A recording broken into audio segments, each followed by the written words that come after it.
देखिए हर खबर यहीं पर। सब्सक्राइब कीजिए TV9 भारतवर्ष।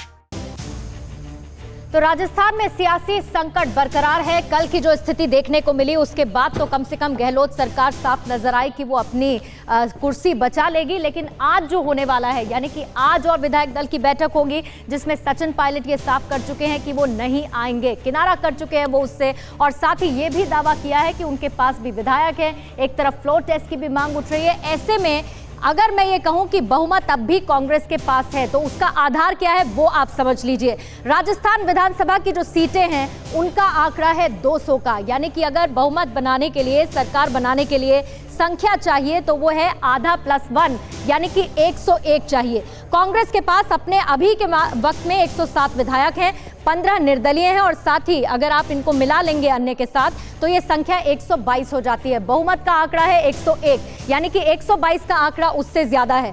3 निर्दलीय विधायकों को कांग्रेस ने अपनी सूची से हटा दिया है। उसके बाद क्या स्थिति बनती है वो भी आप जान लीजिए। 3 निर्दलीय हटाए जाने के बाद कांग्रेस के पास अभी आंकड़ा है 119 का, और जो बहुमत का आंकड़ा है वो है 101 का। तो 119 जाहिर है कि उससे ज्यादा है। अब बीजेपी के पास कितनी संख्या है ये भी जान लीजिए। बीजेपी के पास 73 की संख्या है, जिसमें 3 सहयोगी हैं। कुल मिला के 76 का आंकड़ा बीजेपी के पास बनता है। सचिन पायलट के पास 23 विधायक की खबर है, ऐसा उनकी तरफ से दावा किया जा रहा है। 23 विधायक उनके पास आ जाएंगे। अब अगर आप बीजेपी का आंकड़ा और जो पायलट खेमा है यानी कि 23 का, उसे आप जोड़ देंगे 76 + 23, तो ये आंकड़ा बन जाता है 99 का, और बहुमत का आंकड़ा है 101, यानी कि बहुमत के आंकड़े से 2 कम अभी की स्थिति ये नजर आ रही है।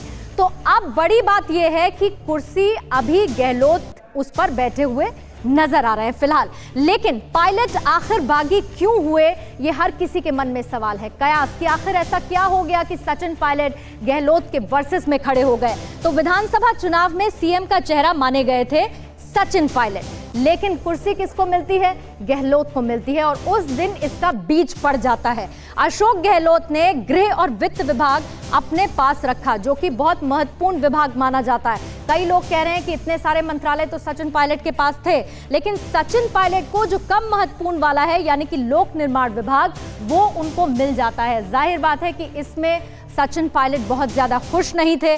गहलोत ने लोकसभा चुनाव में बेटे वैभव की हार का ठीकरा पायलट पर फोड़ दिया। पहले पूरी की पूरी प्लानिंग की, वैभव को मैदान में उतारा, वो हार गए। पूरा सुपड़ा गहलोत सरकार का साफ हुआ था, आपको याद होगा लोकसभा चुनाव के भीतर। तो वो ठीकरा जो था वो भी सचिन पायलट के सिर पर फोड़ दिया गया।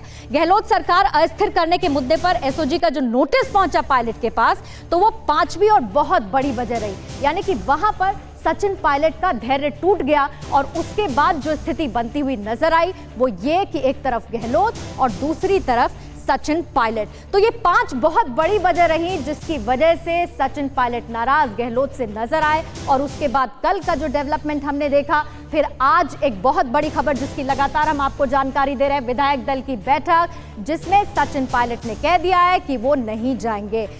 अड़ी सोमवार से शुक्रवार शाम 6 बजे सिर्फ TV9 भारतवर्ष पर।